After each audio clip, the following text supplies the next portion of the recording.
Olá, eu sou a doutora Renata Midori, eu sou endocrinologista do Instituto de Medicina Salé e hoje eu vim falar para vocês de dois fenômenos que podem acontecer após a cirurgia bariátrica. Vou falar da síndrome de Dumping e vou falar da hipoglicemia reativa. Vamos começar pela síndrome de Dumping.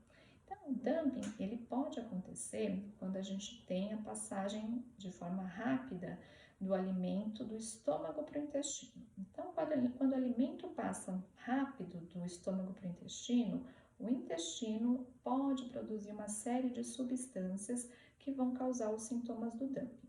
E quais seriam esses sintomas? Então, o paciente pode começar a apresentar taquicardia, que é o coração acelerado, aquela palpitação. Ele pode começar a apresentar um rubor facial, que é aquele rosto quente, vermelho. Ele pode começar a ter tremores, suor, pode ter náuseas, pode ter gases, cólicas, diarreia e até desmaio. Tá? Então, esses seriam os principais sintomas do dumping. Os sintomas, eles costumam aparecer em torno de 30 a 60 minutos depois da alimentação, tá? Pode acontecer de começar logo depois, mas geralmente de 30 a 60 minutos, tá? E quais alimentos, né? Quais tipos de alimentos podem causar o dumping?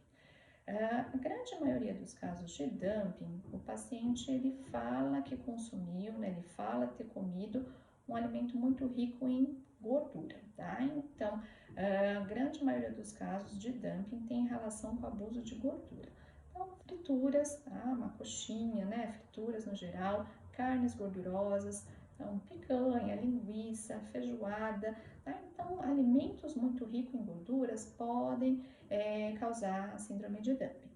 Em outros casos, né, em torno de 30% dos casos, o paciente acabou consumindo muito carboidrato simples, que seria a farinha, o açúcar, né, então doces no geral, massas. Então, o paciente pode ter o dumping também com carboidrato simples, tá? Em 10% dos casos, então a minoria dos casos, o paciente não identifica nenhum nutriente específico, nenhum alimento específico. Então ele acaba tendo dumping, mas não comeu nenhum desses outros alimentos, na gordura, carboidrato simples, e fala que teve os sintomas também. Mas é uma grande minoria. A grande maioria dos casos de dumping, o paciente acabou consumindo, exagerando, né, na gordura ou no carboidrato simples, tá? E para descobrir se aquilo foi o dumping mesmo, não precisa fazer nenhum exame específico, tá? Então, né, o paciente falando, né, que comeu alguma coisa ali muito rica em gordura, muito rico em farinha, em açúcar, e depois teve os sintomas, isso já, né, já fala provavelmente que foi um episódio de dumping, tá? Então, não precisa fazer nenhum exame específico. E os sintomas, eles costumam melhorar aos poucos, tá? Então, não precisa fazer nada específico, né? O paciente costuma ter uma melhora dos sintomas espontaneamente, tá?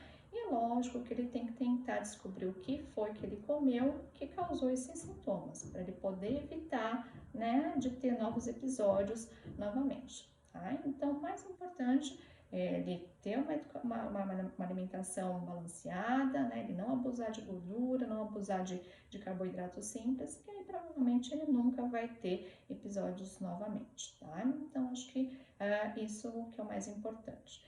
Em casos extremos, né, casos refratários, casos que o paciente tem muitos episódios de dumping, né, e não consegue identificar qual alimento que causou isso, a gente tem medicações, tem tratamento com remédio que ajuda a melhorar, né, ajuda a evitar a síndrome de dumping, mas é raro precisar. A grande maioria dos casos, só com uma alimentação balanceada, né, com orientação alimentar, já é suficiente para não ter o dumping, certo?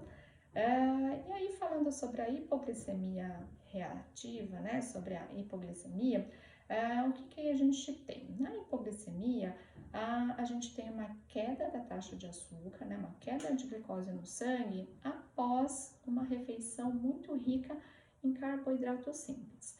Então, mais uma vez, o açúcar, né, a farinha branca, sendo causador de um fenômeno ruim após a bariátrica.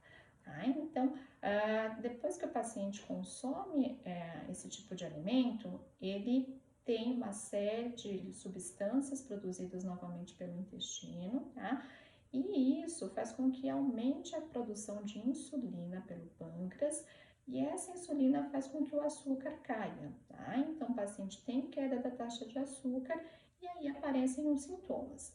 Tá? Os sintomas acabam sendo bem parecidos com os sintomas de dumping. Então, o paciente tem taquicardia, tem tremor, tem aquela sudorese, ele pode ter uma sonolência, ele pode começar a ter aquela sensação de desmaio, de queda de pressão. Tem paciente que até desmaia e tem casos extremos que até tem convulsão pela hipoglicemia, tá? Então, na hipoglicemia são esses os principais sintomas. O paciente que tem, né, esses sintomas, que teve a hipoglicemia, ele tem que procurar consumir um carboidrato simples, né, um carboidrato de rápida absorção, então um suco de laranja, por exemplo, mas ele tem que tentar consumir na sequência outros nutrientes, né? Então, uma refeição mais balanceada, com proteína, com fibras, com carboidrato complexo, para que ele possa ter uma elevação do açúcar no sangue, da glicose, mas que ele consiga depois manter essa glicose estável e não tenha novos episódios. Tá? Então, esse seria a principal medida para se fazer se o paciente tiver a hipoglicemia. Tá? E o ideal, né, é tentar o paciente, se ele tiver o aparelhinho, tentar confirmar a medida, né, tentar ver se realmente está baixo.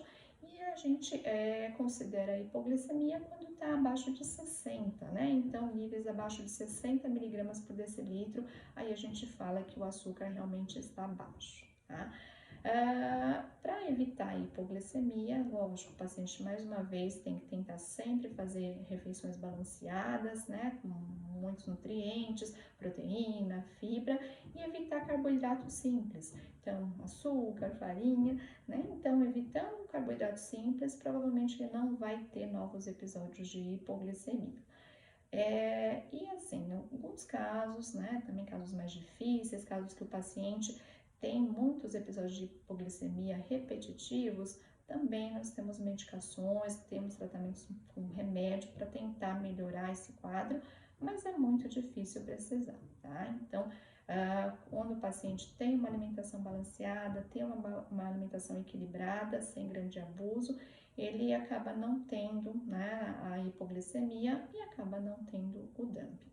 Tá? Então, em resumo, né, aquele paciente que fez a bariátrica, se ele conseguir manter uma alimentação equilibrada, evitar excesso de gordura, de carboidrato simples, ele não vai ter hipoglicemia, ele não vai ter dumping, certo? Então, acho que era isso que eu queria falar para vocês sobre dumping e hipoglicemia. Espero que tenha sido útil.